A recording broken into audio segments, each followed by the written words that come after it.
Señor, te agradecemos porque tú eres tan misericordioso para con nosotros, porque nos amas día a día y nos lo demuestras, porque eres paciente, aunque te fallamos, Señor, aunque pecamos contra ti, tú siempre estás ahí para perdonarnos y para reconciliarte con nosotros.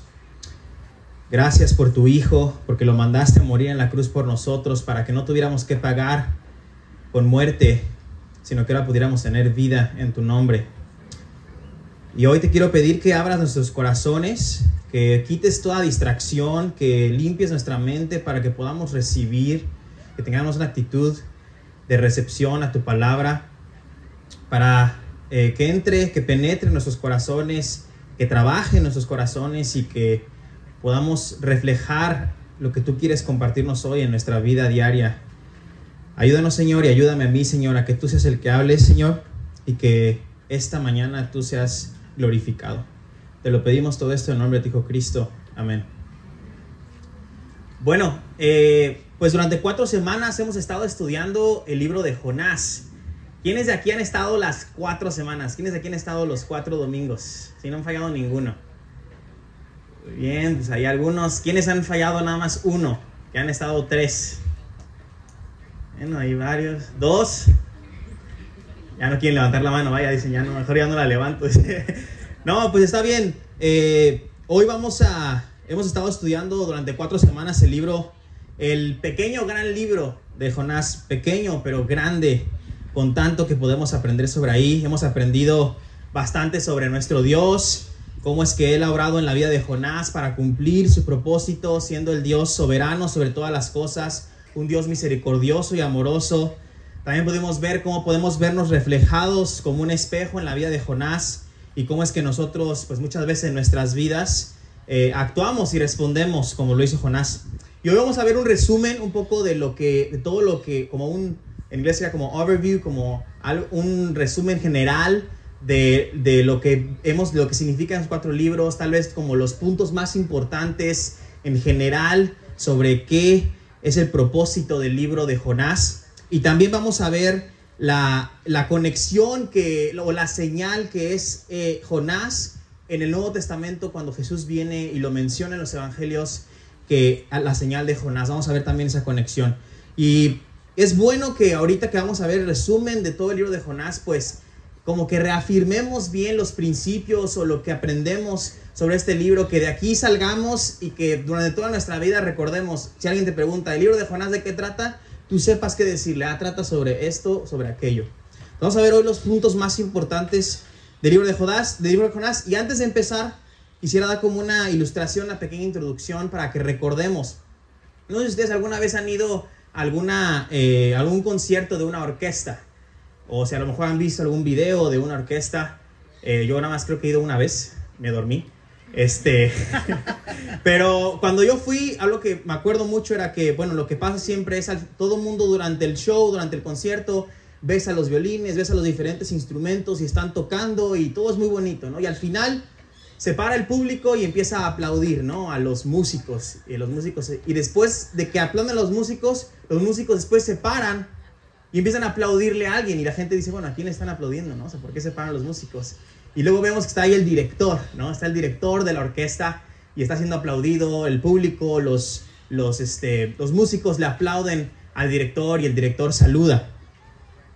Y a mí me gustaría que, como conclusión, ahora que hemos terminado el libro de Jonás, que recordemos que hay un gran director detrás de todo lo que está pasando aquí en Jonás. No es el personaje principal, no es el pez grande. El personaje principal no es Jonás, es Dios, el director que está dirigiendo todas las cosas y que utiliza todos sus recursos para hablar a nuestras vidas, para conocer más sobre quién es el Señor, para ver el poder que tiene sobre todas las cosas y que nos puede enseñar a vivir una vida que le dé la gloria a Él. Entonces el enfoque del libro de Jonás es el Señor, es Dios, aquel que orquestra y que dirige todas las cosas para cumplir su propósito. Y es bueno que tengamos esto en mente, que recordemos que hay un director detrás de todo esto. Nada de lo que sucedió en la historia sucedió por casualidad. Todo era sostenido por la mano poderosa de Dios, un Dios grande, poderoso y misericordioso. Y vamos a ver hoy 3 puntos. Los primeros 2 puntos son los 2 puntos que yo considero más principales del libro de Jonás. Y el primer punto es: Dios es soberano y creador de todas las cosas, y por lo tanto ejerce su gobierno y dominio sobre ellas. Porque Dios es soberano y porque es creador, por eso Él tiene la potestad para ejercer su dominio y su gobierno sobre todas las cosas. Vemos en el libro de Jonás que Dios dispuso una tormenta y Dios calmó la tormenta. Vemos que Dios dispuso un gran pez para que se tragara a Jonás y después le ordenó al pez que lo vomitara en tierra firme, ¿no? Dios dispone a una planta en el último capítulo para que cubriera a Jonás del sol, y es Dios quien dispone a un gusano después para que al día siguiente se comiera la planta que él había hecho. Después justo después de eso, Dios dispone un sofocante viento para que el sol hiriera la cabeza de Jonás. Entonces podemos ver cómo Dios, que es creador y soberano, tiene el poder para ejercer su gobierno y su dominio sobre todas las cosas. La creación obedece a su creador. Desde lo más grande como el pez hasta lo más pequeño como un gusano, Dios usa su creación para cumplir sus propósitos. Entonces este es el Dios creador de todas las cosas y que tiene el gobierno y dominio sobre toda la creación para hacer lo que le plazca. Y obviamente al tener gobierno y al tener soberanía sobre toda la creación, ¿eso a quién crees que incluye también? A mí, a nosotros, a los humanos, porque somos creación de Él. Entonces Él tiene control, dominio y soberanía sobre nosotros. Así como Él era soberano sobre la vida de Jonás, también es soberano en nuestras propias vidas porque somos su creación. Y a veces es lo que nos cuesta trabajo entender, ¿no? A nosotros como hombres nos cuesta trabajo entender que nuestro Dios tiene el control y la soberanía sobre nuestra vida, ¿no? A veces podemos reconocer que Dios es todopoderoso, que Él es soberano sobre todas las cosas, pero queremos reclamar una parte de la creación. Queremos reclamar esa parte de su creación y decirle, queremos que Dios no tenga poder sobre nuestra persona y sobre nuestra voluntad. Queremos hacer lo que nosotros deseamos. Pero el Dios todopoderoso es todopoderoso también sobre mi persona. Es el Dios soberano que tiene control y dominio sobre toda la creación. Y toda nos incluye a nosotros. Él tiene misericordia de quien quiere tener misericordia, y a quien quiere endurecer, endurece, ¿no? Como sabemos la historia de Faraón, ¿no? Dios endureció su corazón. Pero también vemos otra historia con Nabucodonosor, donde Dios quebrantó el corazón de Nabucodonosor, el rey de Babilonia. Faraón y Nabucodonosor en esos tiempos eran los hombres más poderosos de la tierra. Y Dios decidió endurecer a uno y quebrantar al otro. Dios quebrantó por su gracia a Nabucodonosor.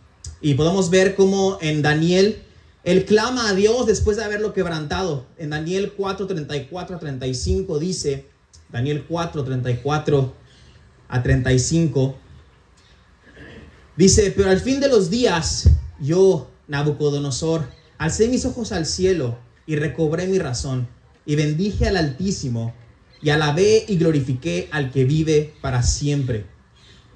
Atentos a esto, porque su dominio es un dominio eterno y su reino permanece de generación en generación.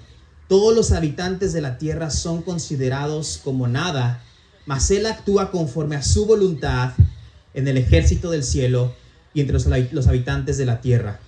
Nadie puede detener su mano ni decirle: ¿qué has hecho?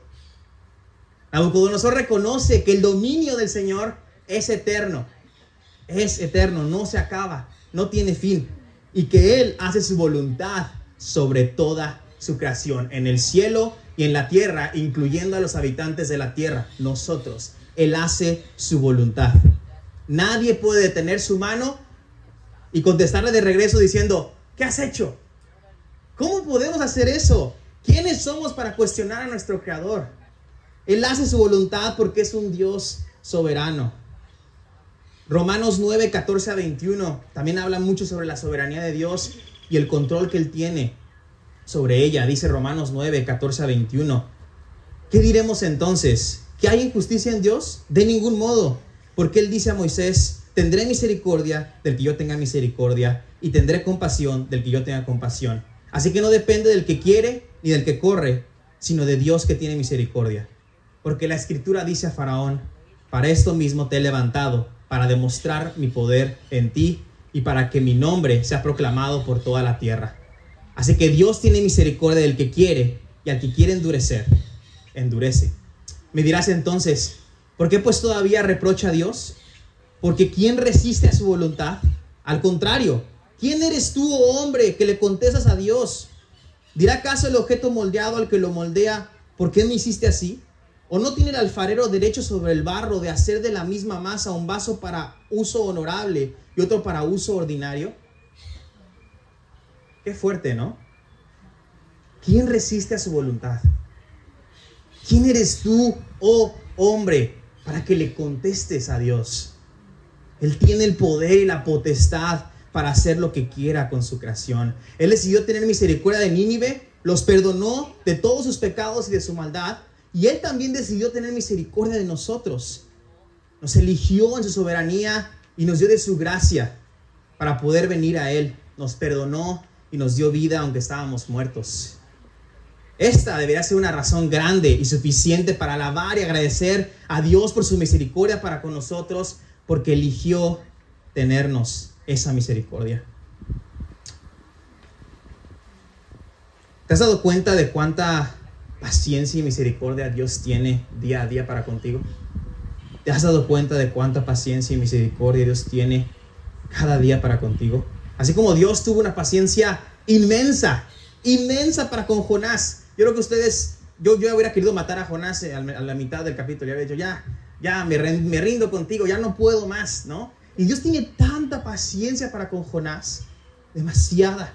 A pesar de que Jonás le había fallado 2 veces, Él al final del libro todavía sigue trabajando con él, con la planta, con la sombra. ¿Cuántas veces nosotros, así como Jonás, le hemos fallado a nuestro Dios y Él siempre está ahí esperándonos, lleno de paciencia y de misericordia para con nosotros? Qué grande, paciente y misericordioso es nuestro Dios. Él hace su voluntad en mi vida, pero siempre la hace con un propósito bueno. Su palabra, la que sale de su boca, su palabra siempre es verdad, siempre es fiel, siempre es poderosa y siempre se cumple. Su palabra siempre es verdad, siempre es fiel, siempre es poderosa y siempre se cumple. Lo que Dios ordena se lleva a cabo perfectamente. Él quería salvar y rescatar a Nínive y lo cumplió. Dios nunca tiene un plan B, nunca. Porque su plan A funciona a la perfección, se cumple a la perfección. En Isaías 55, versículos 10 al 11, dice: porque como descienden de los cielos la lluvia y la nieve, y no vuelven allá, sino que riegan la tierra, haciéndola producir y germinar, dando semilla al sembrador y pan al que come, así será mi palabra que sale de mi boca. No volverá a mí vacía sin haber realizado lo que deseo y logrado el propósito para el cual la envié. Su palabra no vuelve vacía sin haber cumplido lo que Él desea. Nada ni nadie puede frustrar los planes de Dios. Nada ni nadie. Entonces, no es nuestra voluntad la que se va a hacer en nuestra vida. Va a ser su voluntad, la voluntad de Dios. Y es momento de que entonces, y si reconocemos eso, y sabemos que se va a hacer la voluntad de Dios y no nuestra voluntad, es momento de que nos humillemos ante Él. Que dejemos que Él nos guíe, confiando en su voluntad y en sus propósitos. Con todo esto que vimos en el libro de Jonás, Dios estaba trabajando en su vida. Él sabía desde antes que lo llamara, a predicar en Nínive, que él no iba a querer ir, porque Dios conoce los pensamientos y nuestros corazones. Él le mostró su voluntad a Jonás, le dijo: levántate, ve a Nínive, la gran ciudad, y proclama contra ella. Le demostró cuál era su voluntad. Y a pesar de eso, ¿qué quiso hacer Jonás? Intentó hacer su voluntad, planeando, pensando que sus planes eran mejores que los planes de Dios. Por su egoísmo y su rebeldía, él quería hacer su voluntad pensando que sus planes eran mejores que los de Dios. Recordemos que Jonás pensaba: ellos, los de ninivitas, no se merecen la salvación, se merecen destrucción, y él no quería compartir la gracia y la misericordia que Dios había tenido con él para con los ninivitas. ¿Cuántas veces, así como Jonás, tú has querido hacer tu voluntad? ¿Cuántas veces, así como Jonás, tú has querido hacer tu voluntad? A pesar de que sabemos que la voluntad de Dios se hará, queremos hacer nuestra voluntad, porque sabemos que la voluntad de Dios se va a hacer, y creo que es algo que ya hemos escuchado muchísimas veces, pero aún así, inconscientemente, siempre por nuestra carne queremos hacer nuestra voluntad. Y durante toda esa travesía del libro de Jonás, el Señor Dios está trabajando en el corazón de Jonás, con la tormenta, con el pez, con la planta. Él tiene un propósito bueno, ¿no?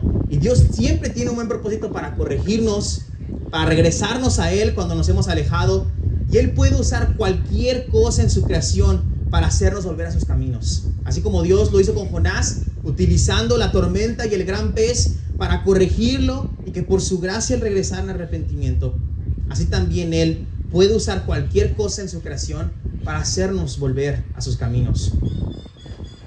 ¿Cuántas veces a mí me ha pasado que me estoy alejando de Dios y Dios usa diferentes cosas en mi vida para regresarme, para traerme de regreso, ¿no? Como esa oveja perdida que se va, Él siempre nos regresa, Él siempre nos trae de regreso a sus caminos. Y así como puede tener un propósito para corregirnos después de que nos hemos alejado, también puede tener un propósito Dios para trabajar en nuestro corazón egoísta, como trabajó en Jonás, y demostrarnos que Dios tiene el poder y la autoridad para salvar y rescatar a quien Él quiera, porque la salvación es del Señor. Y recordemos que ese es el punto principal del libro de Jonás. La salvación es del Señor.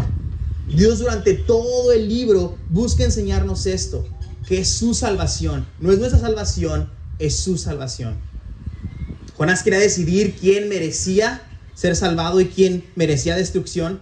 Y Dios durante todo el libro, desde el primer versículo hasta el último versículo, está trabajando con Jonás con mucha paciencia, con mucho amor, para demostrarle y enseñarle que la salvación es de Él.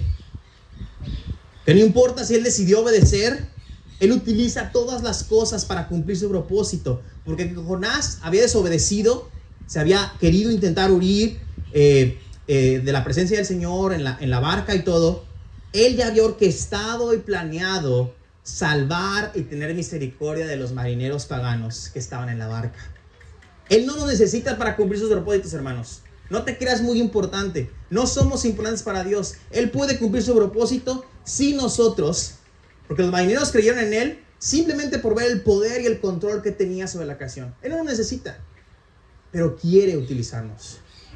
Él quiere utilizar a su creación para llevar el mensaje de salvación. Que seamos portadores y representantes de su mensaje poderoso para transformar la vida de las personas. La salvación es del Señor. Y así como Dios trabajó con el corazón de Jonás durante la historia, así también Dios trabaja en nuestros corazones. Cuando tenemos una situación en nuestras vidas que a lo mejor a veces no entendemos, y pasa una situación y decimos, a nosotros nos decimos, ¿por qué Dios permitió esto en mi vida? ¿Por qué Dios permitió esto en mi vida? ¿Por qué me está pasando esto? La gente siempre se pregunta eso. ¿Cuánta gente han escuchado que dice, si Dios me ama, ¿por qué hizo esto? Y en vez de preguntarte eso, es mejor que te preguntes, ¿qué quiere enseñarme Dios con esto? ¿De qué manera está trabajando Dios en mi vida con esa situación? ¿De qué manera? No el por qué, sino el para qué, como lo veíamos el domingo pasado con Raúl. No por qué Dios. No, es para qué Dios. ¿Para qué hiciste esto en mi vida? ¿Para qué permitiste esto? Porque recordemos que los propósitos de Dios para nosotros siempre son buenos. Es fácil reaccionar y responder ante esas situaciones o pruebas que Dios pone en nuestras vidas con enojo o con reproche hacia Dios de por qué lo hizo. ¿Por qué permitiste que me quedara sin trabajo, Dios? ¿Por qué me quitaste a la persona que más amaba? ¿Por qué permitiste que me accidentara, que chocara, que me robaran, etcétera? Y en esas situaciones nos preguntamos, si Dios nos ama y es bueno, ¿por qué suceden esas cosas en nuestra vida? Y la respuesta es, Dios tiene un propósito para tu vida con esa situación. Espera en Él para que te muestre cuál es su plan para tu vida, cuál es su propósito. A lo mejor no lo vas a entender en nuestra mente, pero Dios ya tiene planeado que eso suceda a su tiempo para trabajar en ti, para trabajar en nosotros, para que aprendamos y así al aprender podamos crecer.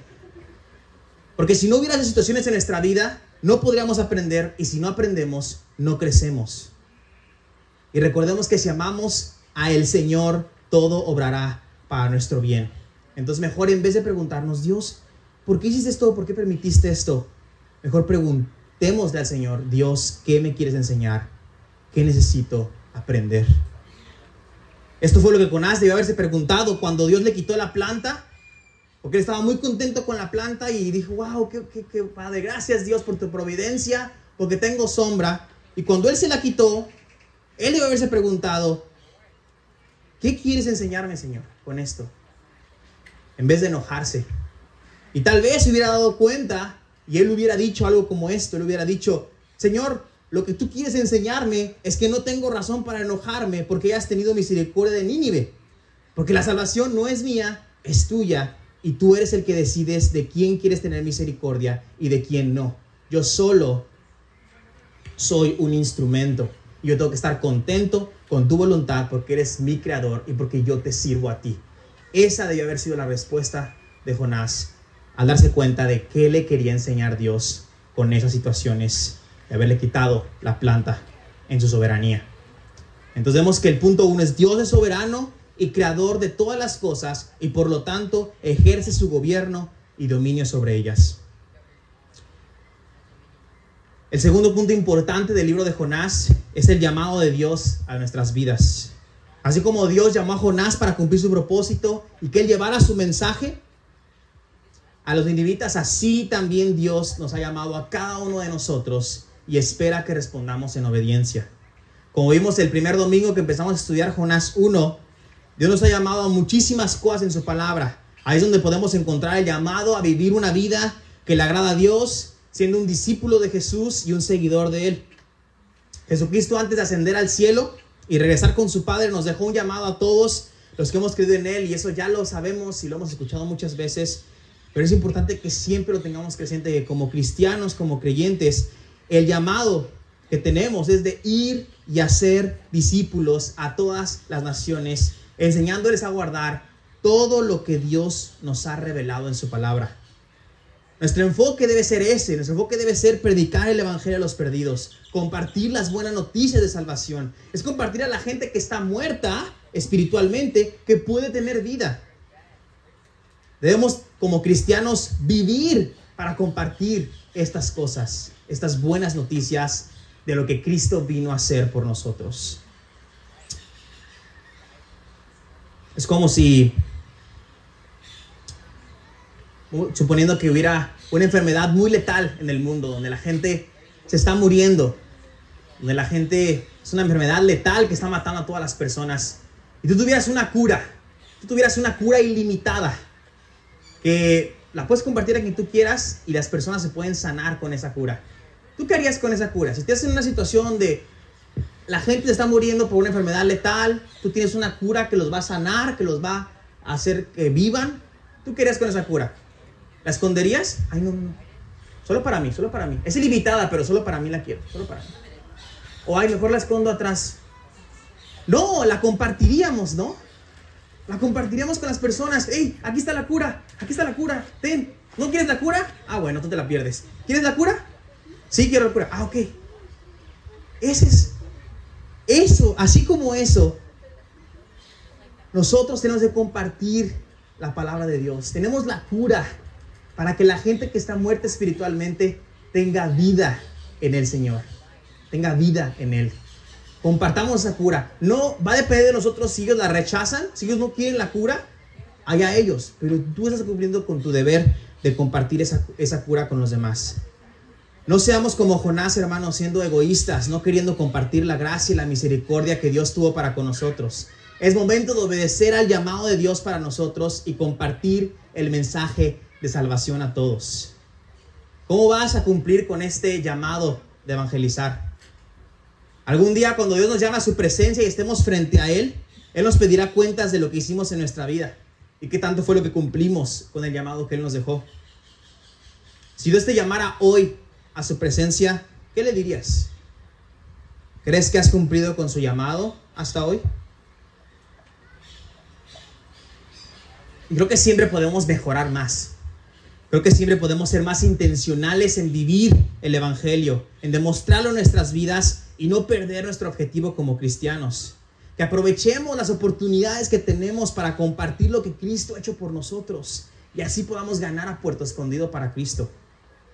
Y ahora no solamente es predicar el Evangelio, porque eso es solamente el inicio. El llamado de Dios es hacer discípulos, es enseñarles a guardar todo lo que Dios ha escrito en su palabra. Esto lo podemos hacer por medio de la enseñanza, pero también lo hacemos y hacemos discípulos por medio de nuestra manera de vivir. Que aquellas personas que estamos alcanzando para Cristo vean cómo vive un verdadero creyente. Hacemos discípulos por medio de nuestro testimonio, de nuestra manera de vivir. Es enseñarles a someter todas las cosas bajo el señorío y el gobierno de Cristo. Someternos a lo que dice la palabra de Dios, viviendo una vida que le agrade a Él. Y obviamente si queremos hacer discípulos, nosotros tenemos que ser discípulos. Para poder hacer, hay que primero ser. Y así después, ya que somos, podemos ayudar a otros a crecer en Él.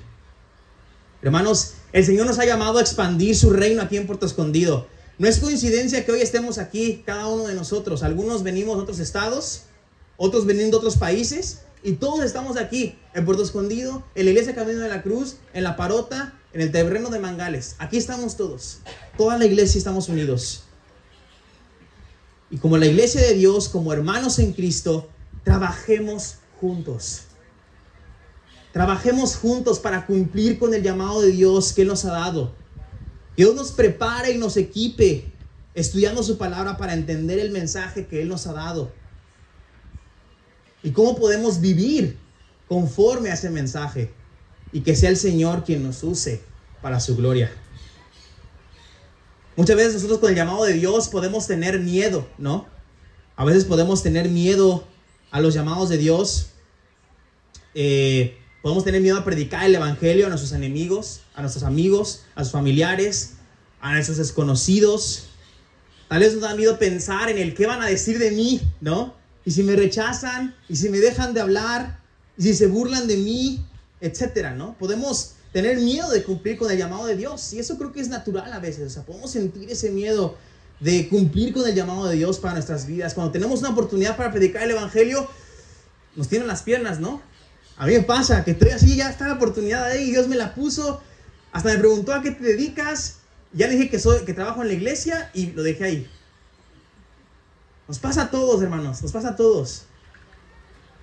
Pero necesitamos confiar en Dios, aunque nos dé miedo, que confiemos en Dios. En que si Él nos ha llamado a hacer algo, confiemos en su soberanía y en que no nos está enviando solos a la batalla. No nos está enviando solo a hacer el llamado, sino que va a estar con nosotros. ¿No? Así como hemos visto a lo largo de la Biblia, a lo largo de la Biblia hay muchísimos ejemplos cómo Dios estuvo con muchísimas personas. Abraham en Génesis 26:3 le dijo, yo estaré contigo. A Jacob en Génesis 31:3 le dijo, yo estaré contigo. A Moisés en Éxodo 3:12 le dice, yo estaré contigo. A Josué en Deuteronomio 31:23 le dice, yo estaré contigo. A Gedeón en Jueces 6:16 le dice, yo estaré contigo. A Jeremías, en Jeremías se menciona muchísimas veces, yo estaré contigo. Y podría dar infinidad de ejemplos de cómo Dios le repite la misma frase a todas las personas en la Biblia. Yo estaré contigo, yo estaré contigo, yo estaré contigo. Porque Dios ha estado con todas las personas que Él ha llamado para su propósito. Y si este Dios todopoderoso que estuvo con Abraham, con Jacob, con Moisés, con Gedeón, con Jeremías y muchos más, este Dios es el mismo Dios que estará con nosotros, que estará contigo en tu llamado para tu vida. Él va a estar con nosotros. ¿Qué más necesitamos si tenemos a Dios con nosotros? Y Él se lo dijo a sus discípulos en la gran comisión, terminando de decirles, vayan, hagan discípulos y guarden esto. Justo al final del capítulo del libro de Mateo 28:20, le dice, Y recuerden, antes de que me vaya, y recuerden, yo estoy con ustedes todos los días hasta el fin del mundo. Es una promesa, hermanos. Es una promesa. Él estará con nosotros todos los días hasta el fin del mundo. Estará con nosotros en cada llamado que Él nos haga a nuestras vidas en su palabra. No vamos solos. Tenemos a nuestro Dios a nuestro lado.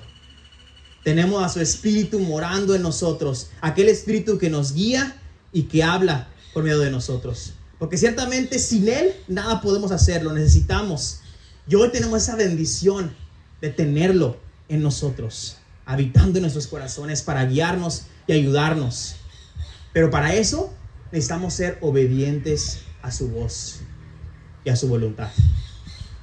No tenemos por qué temer, hermanos. Isaías 41:10, que todos conocemos: no temas porque yo estoy contigo. No te desalientes porque yo soy tu Dios. Te fortaleceré, ciertamente te ayudaré. Sí, te sostendré con la diestra de mi justicia. Cuando tengas miedo, cuando tengas temor de cumplir con ese llamado de Dios, recuerda este versículo, que Él está contigo. Que no te desanimes, porque Él es tu Dios. Te va a fortalecer, te va a ayudar, te va a sostener con la diestra de su justicia.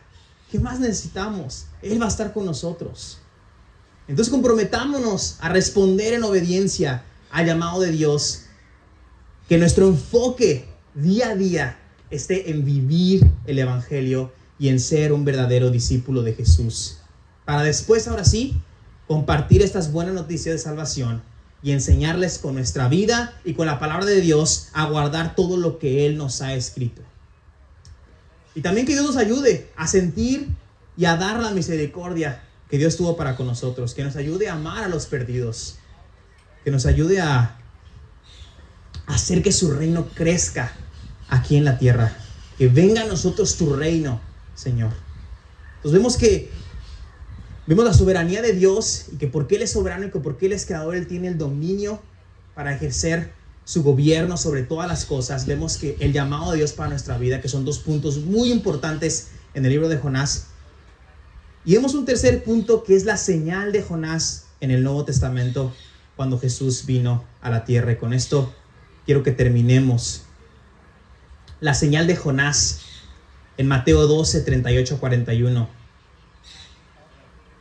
Dijo Jesús: entonces algunos de los escribas y fariseos dijeron a Jesús: Maestro, queremos ver una señal de parte tuya. Pero él respondió: una generación perversa y adúltera demanda señal, y ninguna señal se le dará, sino la señal de Jonás el profeta. Porque como estuvo Jonás en el vientre del monstruo marino 3 días y 3 noches, así estará el Hijo del Hombre 3 días y 3 noches en el corazón de la tierra. Los hombres de Nínive se levantarán con esta generación en el juicio y la condenarán, porque ellos se arrepintieron con la predicación de Jonás. Y miren, algo más grande que Jonás está aquí. Los fariseos vienen a Jesús a pedir una señal, no porque quieren creer en Él, eso es importante, no porque ellos querían, muéstrame una señal porque quiero creer en ti. Ellos querían tentar a Jesús, querían probarlo. Ellos ya habían visto muchísimas señales para esos momentos, muchos milagros, y ellos querían tentarlo y ponerlo a prueba. Y todavía demuestran su hipocresía los fariseos, porque le dicen: maestro. ¿Maestro? ¿No? Ellos tal vez estaban burlándose de Jesús, porque ellos definitivamente no lo veían como maestro. Y Jesús les dice: generación perversa y adúltera. Y adúltera se refiere a un adulterio espiritual, ¿no? A una infidelidad a Dios. Y les dice que no les va a conceder su deseo de que les haga una señal, sino les va a dar una señal que ya está escrita en la palabra de Dios, que ellos ya conocen, que ellos ya han leído. Y le dice: la señal del profeta Jonás. Una señal poderosa, con una evidencia viva del poder de Dios. Una señal única que solamente el creador y soberano pudo haber hecho. Disponer un monstruo marino para que se tragara a Jonás y él estuviera viviendo dentro del pez 3 días y 3 noches, para después vomitarlo en tierra e ir y predicar el mensaje de Dios, para que toda una nación pagana y pecadora creyera en Dios y se arrepintiera de sus pecados. ¿Qué señal más grande puede haber que esta? qué milagro tan grande que esta historia de Jonás, para hacerles ver a los fariseos, a nosotros y a todos lo que había de venir en esos momentos. Jonás era una señal viva del evangelio. Y así como la presencia de Jonás en Nínive era un milagro, porque sí era un milagro que Jonás estuviera en Nínive, también la presencia del Señor Jesucristo para nosotros era un milagro. Venía a rescatarnos, venía a ofrecernos salvación. Y algo más grande que Jonás está aquí. Eso dice al final del versículo. Algo más grande que Jonás está aquí. Y eso se refiere a Jesús. Jesús es eso más grande que Jonás. Porque mientras Jonás fue desobediente, Jesús fue obediente. Se despojó de su gloria. Se hizo como uno de nosotros, como hombre. Se humilló. Y luego se hizo obediente hasta la muerte y muerte de cruz. Y quiero cerrar con este pasaje hermoso que me encanta de Filipenses 2, versículos 5 al 8.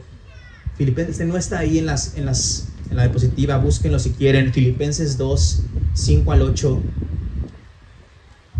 Porque así como vemos el contraste de Jonás, como él desobedeció y fue decayendo, decayendo y decayendo y decayendo, Dios obedeció y fue decayendo, pero en obediencia.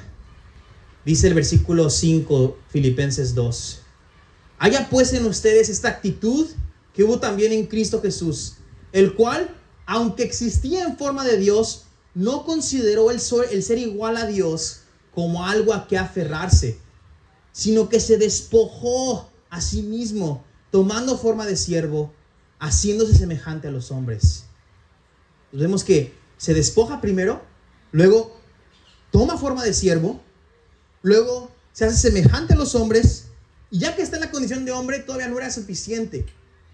Se humilló él mismo, haciéndose obediente hasta la muerte. Y no termina ahí, o sea, ya está hasta acá abajo Jesús. Se humilló en obediencia, y todavía ya estaba humillado, siendo obediente hasta la muerte, y todavía lo enfatiza más.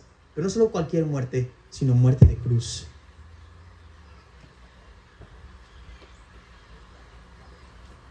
Qué gran ejemplo de obediencia que contrasta la desobediencia de Jonás. Jonás fue a dar un mensaje que transformaría masivamente la vida de toda una ciudad. Pero Jesús vino a traer un mensaje que le ofrecería redención, perdón y salvación a todo aquel que cree en Él. Es su palabra la que transforma nuestras vidas. La señal de Jonás de 3 días y 3 noches en el vientre del pez, y Jesús 3 días y 3 noches en el corazón de la tierra. A los ojos de los marineros que lanzaban a Jonás, Jonás estaba muerto. A los ojos de Jerusalén, cuando crucificaban a Cristo, para ellos Cristo estaba muerto. Pero para los ojos de Dios, los dos estaban vivos. Jesús vive porque la muerte no lo derrotó. Resucitó para darnos y ofrecernos el mensaje de salvación a pecadores como nosotros. Jonás fue vomitado en tierra firme después de estar 3 días y 3 noches en el pez. Y Jesús resucitó de entre los muertos después de 3 días y 3 noches en el corazón de la tierra. Venció la muerte. Y ahora, por esa victoria que Jesús tuvo sobre la muerte, Él reina por los siglos de los siglos. Amén. Que siempre recordemos esto, hermanos, que Jesús es más grande que Jonás y que Él vino a dar su vida por nosotros. Vamos a orar.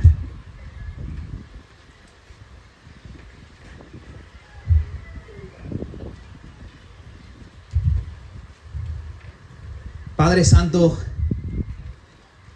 gracias por tu palabra, porque sabemos que tú hablaste el día de hoy a nosotros, a nuestras vidas. Gracias por tu soberanía, Señor, porque entendemos tu voluntad. Ayúdanos a que no hagamos nuestra voluntad, que no hagamos nuestros deseos, sino que te obedezcamos a ti, Señor, al único Dios verdadero. Que entendamos tu soberanía en nuestras vidas, que estemos contentos con ello y que te sirvamos a ti nada más. Señor, ayúdanos a cumplir el llamado que has tenido para nuestras vidas en obediencia, Señor, sin miedo, Señor, recordando que tú estás con nosotros en cada paso que damos.